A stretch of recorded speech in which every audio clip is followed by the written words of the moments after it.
Botswana is the top district. It's 10th on the Fraser Institute. Like, where else are you gonna get tier 1 jurisdiction with a fully skilled labor force? But this project, being where it is really the fight against China. The Chinese are all over Africa. Yeah. This is the one. This is the rah-rah, let's keep the metals funneling to North America. Guys, welcome. I'm sitting down with Morgan Lekstrom. He's the CEO of Premium Resources. They've got a permitted asset in Botswana. They're closing on a $44 million raise. And that's a non-broker private placement. So I'm really excited to dive into this conversation with Morgan. Morgan, for those of you guys who don't know, he turned around Black Wolf Copper and Gold, merged it with Next Gold, and that's also a mine that's in the near-term production story. So this seems to be his sweet spot, these little turnarounds. So I'm excited to pick his brain and we'll see how it goes. Morgan, great to have you. Yeah, thanks for having me. Super excited to be here. Yeah, I think this deal is incredible. I mean, like the amount of money that you guys are raising it's non-brokered, and it's a great asset too. How did you get your hands on this?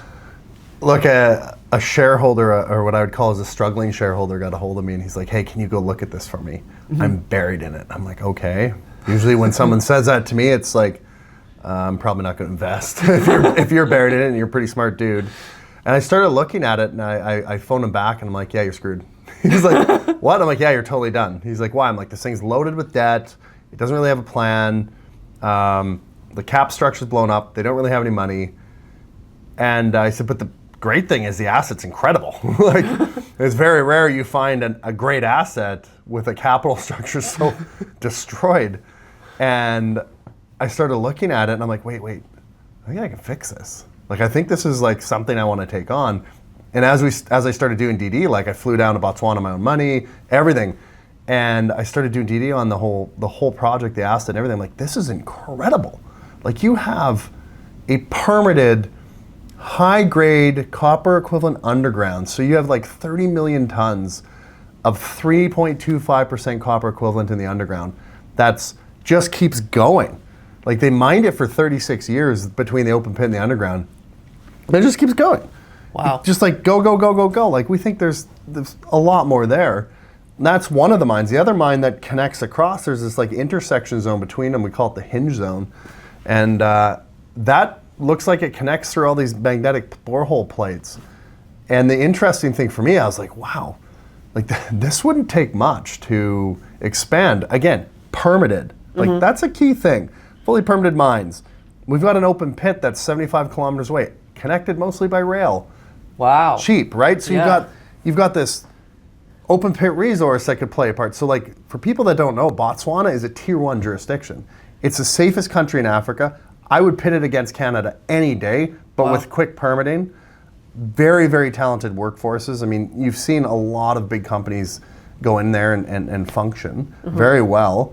There is a vast range of copper deposits in that area too. So you have something where after past production, you've got infrastructure in place. It's about $1 billion is sunk between all the shafts and the undergrounds. And I sat there and looked at it and went, where else am I going to get everything in one spot? Where else are you going to get tier 1 jurisdiction with a fully skilled labor force? Where else am I going to get a path to production and construction and production and expansion, like massive expansion potential? Like, this is a district scale. It's just district scale. And the story hadn't really been told. So what was the issue with the company? Like, you said blown up cap structure. What does that mean? Yeah, so as the company was advancing, they kept taking on debt from a very, very predominant fund in Canada. Very great people to work with. As I was restructuring their debt, these guys see so much in this asset. This is a $40 billion fund. This is a massive fund. And as I was working with them, I was like, wow, these guys they're really believe in this project. And, you know, for a $40 billion fund, I think they're about $60 million into this now. And you're sitting there going, okay, like, there's conviction here. Yeah. So there's a lot of smart people in the world that have looked at this. And I mean a lot of very smart people that have looked at these assets and went, huge thumbs up, can't invest in the company because there's debt. We restructure that out. The debt is fully converted into equity. And that gives them a almost 24% or 23.4% position in the company. So now I've got a $40 billion fund that is a major shareholder that's long, that's going nowhere. And we took it over with Frank Giustra writing a massive check in for his first check in.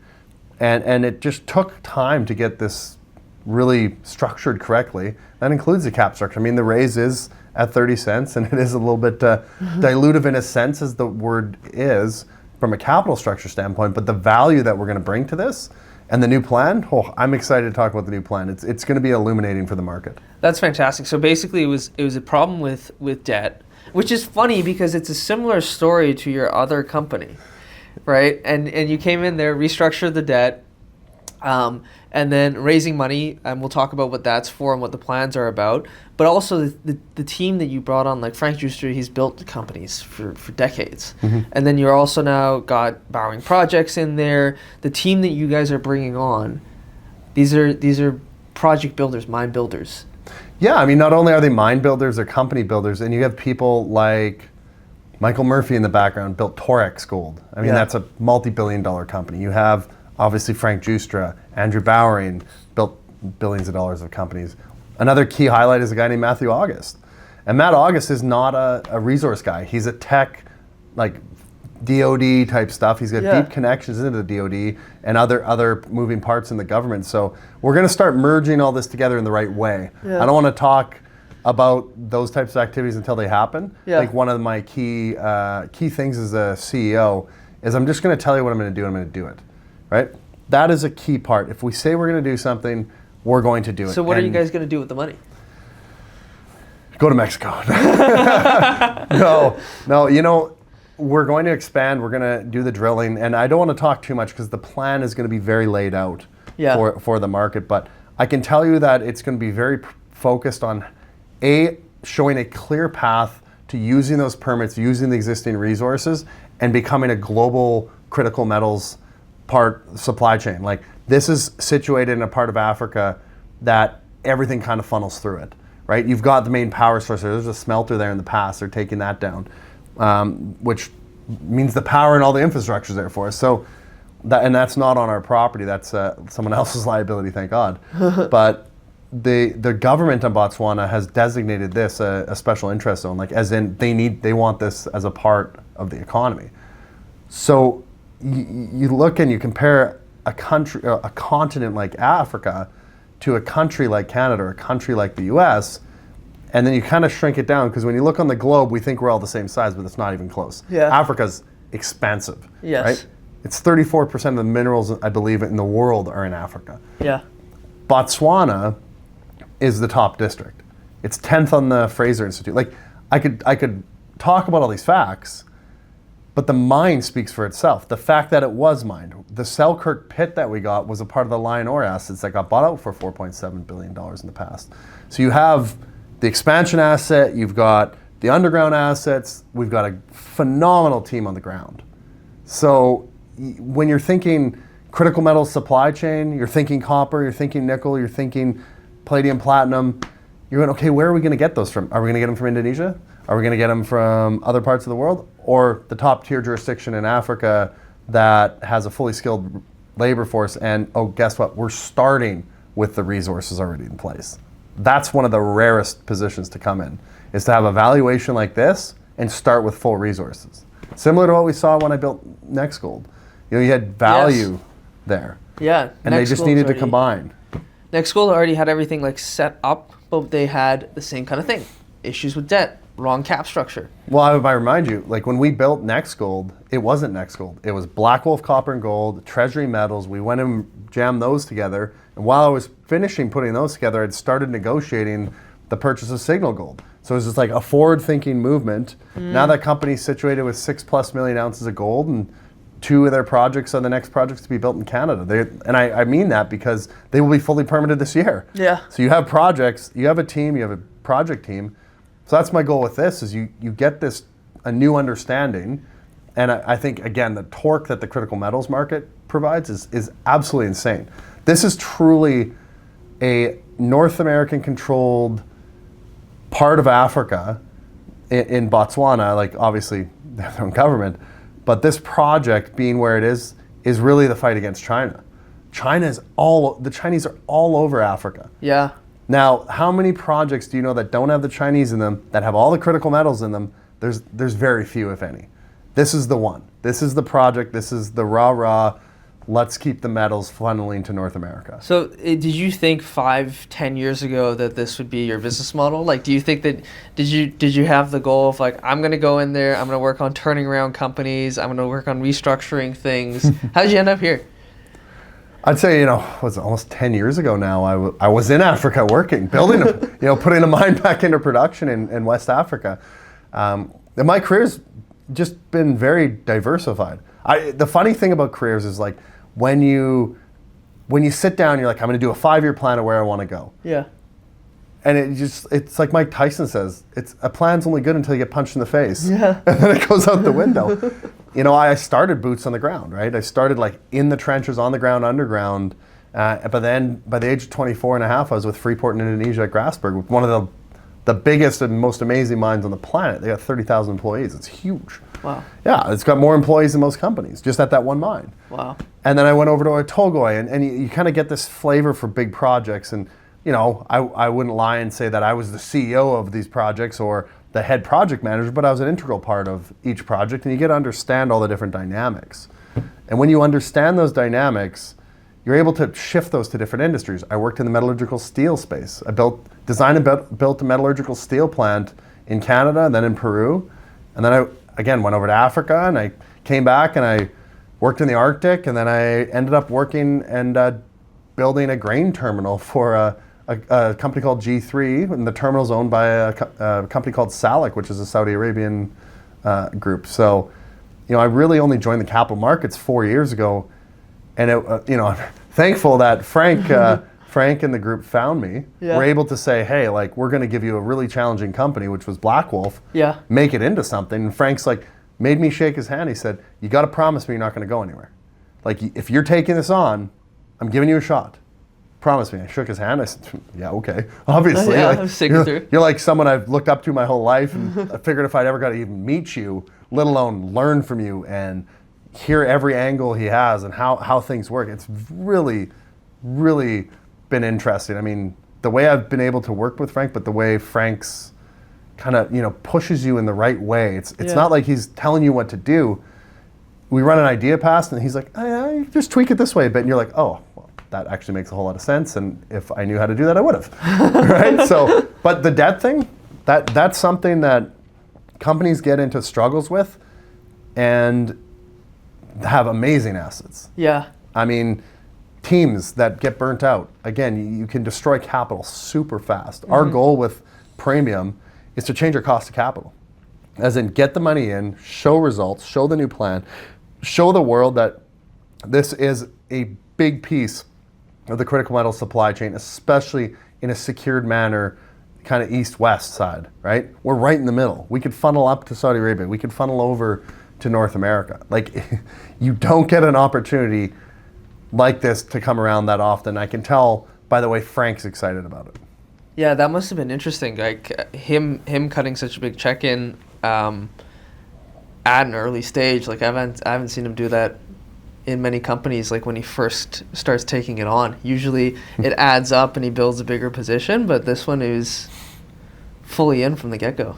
Yeah, look, the placement is well oversubscribed, and I would say one of the things for me coming in as CEO is like I get the option to participate in the placement, but the one I like, and what you've probably seen on NextGold, the last placement I took part of, because management and board put in $1.2 million on NextGold, that was management board only. But with this one, I think it's super important that given the price, that I buy my position on the market. And as I've started, I've probably put on $100,000 on the market in the past 3 days. So maybe 80, 90, yeah, 100. And I want to buy my shares at the same price new shareholders are getting in at, right? Mm-hmm. So that's the way I'm going to do it. I'm just going to buy with the rest of the shareholders. There's no me getting cheap paper or any of that stuff. It's like, I'm coming for the ride with you. Yeah. And let me work with you and work together on this, because there's some super strong shareholders in this. There really is. There's a lot of people that believe in this asset, and it just went the wrong way. I mean, the last CEO was a very smart guy, very good geophysicist, and when I talked to him, he said, "Look, I just burnt out." Yeah. And it happens. It happens It to really the best does, of yeah. us. Thank This God is I'm a young hard still. business. Yeah. No, but this is a tough business. Like, it's hard to build a mine. There's a lot of parts that come into it, and you need the right people and you need the right backers. And so it's kind of interesting to see that you're in a position where you've got the energy, and then you also have the access to capital and the relationships to really be able to repair a lot of things. Yeah, and again, I go back to it's fundamental. Like, you almost never start with this good of an asset. No. Like, ever. So, something Frank is exceptionally good at is calling bottoms of cycles and finding the right intersection point to come in, right? You look at this company was branded a nickel company before. It is not. It is not at all. It is about 60% copper, 40% nickel in one asset, and the other one's a third copper, a third PGEs, palladium, platinum, and a third nickel. But it's a big, massive sulfide. It's a big sulfide deposit. Most of the nickel deposits around that are like the Indonesia deposits are big laterites, and they're very environmentally harmful. Like, I'll just let you Google it. I don't need to Google it. Like, they can be environmentally harmful, and for us, it's about taking into context that Botswana is a tier 1 jurisdiction, and I've been there lots. I could just probably gonna go there next week. Yeah. It's amazing. The people are incredible. But I look at something like that and go, okay, I got safe access, safe jurisdiction. I don't even know how we already got permits. That's pretty cool. It was past producing, and the permits come with the land. So, and we're in a special economic zone. So that means that we have access to low taxes. The government gives you a low tax break for a number of years, and again, that helps. That really helps. The Botswana government is very progressive.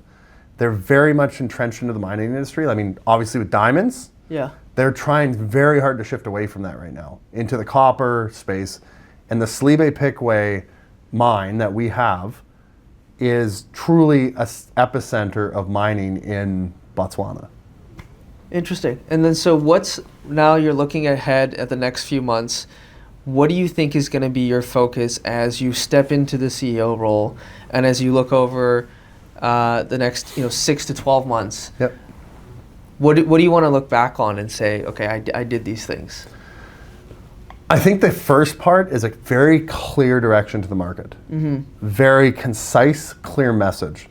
Here's where we're going. Here's how we're going to get there. Here's all the exciting things to happen. Like the Salibe asset, that underground I was talking about, highly expandable. We're going to poke holes in there. We're going to show people, and by poke holes I mean drill. We're going to show people that these things connect. And this will be something, again, I don't want to give too much away because I truly believe the plan in itself is something that the market will resonate with, because it now it shows and correlates directly to how this will become a part of the supply chain, and quick. And when I say quick in mining, some people think 10 years is quick. I'm talking 3. I'm talking when that 2030 spike happens that everyone's talking about in copper and nickel and all the other elements, because you see the mines doing their weird gyrations all over the place, starting up, shutting down, becoming non-economic. This is and will be perfectly situated to take advantage of that, and on a scale that a major would be very interested in. Well, I'm very excited because you obviously crushed it with Black Wolf, and turning that into Next Gold, and I'm looking forward to seeing this one. It's going to be a hell of a fucking ride. It's going to be a hell of a ride. I appreciate it, man. Thank you Thanks. so much for your time. Thanks.